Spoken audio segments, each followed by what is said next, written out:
بیعت کا مقصد سورہ ممتحنہ کی آیت نمبر 12 میں کلیئر کٹ میرے رب نے بیان فرما دیا. یا ایھا النبی اذا جاءک المؤمنات یبایعنک.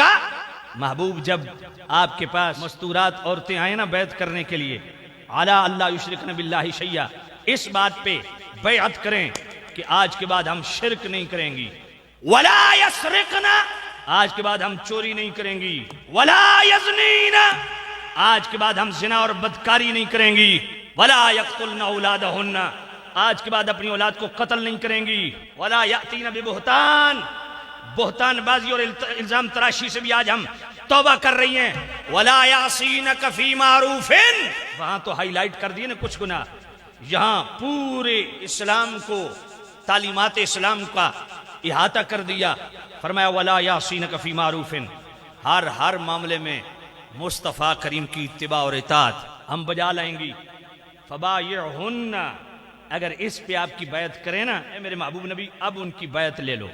تو بیعت کا مطلب کیا ہے؟ ہر سال لنگر کھا کے پھر جا کے رشوت بھی لو تم، ہر سال دربار پہ آ کے لنگر کھا کے پیرن دی جنابی والا ہاتھ پیر چم کے پھر بھی زمینت قبضے کرو تو سا، پھر بھی بہنوں کے حق مارو تم، پھر بھی نظر بازی کرو تم، گانے بجانے سنو تم، لوگوں کے ساتھ ظلم اور زیادتی کرو تم، لوگوں کا مال ہڑپ کرو تم، تو پھر تمہاری پیری مریدی نہیں ہے، صرف دھندا ہے جو تم کر رہے.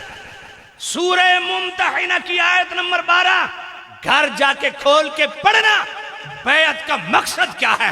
جب کسی ولی کامل کے ہاتھ میں ہاتھ دو، فرمایا بیعت کا مقصد کیا ہے؟ شرک سے باز آ جاؤ، موحد بن جاؤ، چوری سے باز آ جاؤ، محافظ بن جاؤ، قتل سے باز آ جاؤ، جان بخشی کرنا سیکھو، زنا سے باز آ جاؤ، پاک دامن بن جاؤ. تو پھر بیعت جس کی کر رہے ہو پہلے یہ دیکھنا پڑے گا وہ بھی موحد ہے کہ نہیں. ولا یسرقنا، بیعت کا مقصد کیا ہے؟ چوری سے باز آ جاؤ. تو یہ دیکھنا پڑے گا جس کی بیعت کر رہے ہو وہ خود چور تو نہیں ہے، اپنے خانگی معاملات میں چور تو نہیں ہے، اپنی قبیلائی سسٹم میں چور تو نہیں ہے، اپنی ازدواجی زندگی میں چور تو نہیں ہے، اپنی جلوت و خلوت میں چور تو نہیں ہے.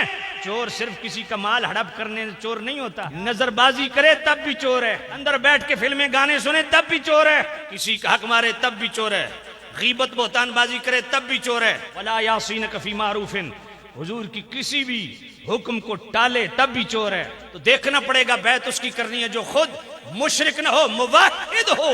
ولا یسرقنا کتاب دیکھنا پڑے گا، چور نہ ہو، محافظ ہو.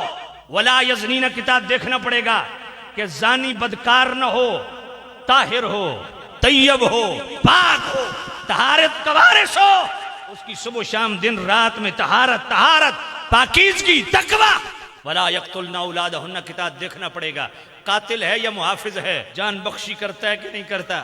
ولا یاتین ببہتان کتاب دیکھنا پڑے گا. یہ صرف مسئلہ عورت کا نہیں ہے، پہلے چونکہ مردوں کو ڈسکس کیا گیا تو یہاں عورت کو ڈسکس کیا گیا. اس کے تحت ولا یاتین ببہتان کی تعداد دیکھنا پڑے گا کہ بہتان بازی اور الزام تراشیوں میں تو نہیں لگا ہوا. بیعت کا مقصد یہ ہے کہ جس کے ہاتھ میں ہاتھ دے رہے ہیں اس کو اپنا رہنما پیشوا بنا رہے ہیں اور عہد کر رہے ہیں کہ بلا جو ہو گیا اس سے توبہ کر رہے ہیں. آپ کے ہاتھ میں ہاتھ اس لیے دے رہے ہیں کہ آئندہ آپ ہمیں توحید کا درس دیں گے. آپ کے ہاتھ میں ہاتھ اس لیے دے رہے ہیں آئندہ چوریوں سے، ڈکیتیوں سے ہمیں بچائیں گے، ہماری تربیت کریں گے، ہمیں بتائیں ہم نے ازدواجی زندگی شریعت کے مطابق کیسے گزارنی ہے، خانگی زندگی شریعت کے مطابق کیسے گزارنی ہے، ہم نے خاندانی زندگی شریعت کے مطابق کیسے گزارنی ہے، ہماری جلوت و خلوت کیسی ہوں، عادات و اطوار و اقدار و تہذیب و تمدن میں طہارت کیسے لانی ہے. صرف سال کے بعد پیر خانے پہ گندم کی بوری دینے سے کام نہیں بنے گا. اپنا تن پاک کرو، اپنا من پاک کرو. ولا یسرقنا، پہلے دیکھو جس کے ہاتھ میں ہاتھ دے رہا ہوں خود چور تو نہیں ہے، خانگی معاملے میں چور تو نہیں ہے، خاندانی معاملے میں چور تو نہیں ہے، مسلک کے معاملے میں چور تو نہیں ہے، تفضیل شیخین کے حوالہ سے چور تو نہیں ہے، تفضیل شیخین کے حوالہ سے ڈاکے تو نہیں مار رہا. دیکھنا پڑے گا بیعت کرنے سے پہلے تفضیلی تو نہیں، اگر تفضیلی ہے تو چور ہے. ایسے مذہبی چور کے ہاتھ پہ بیعت حرام ہے.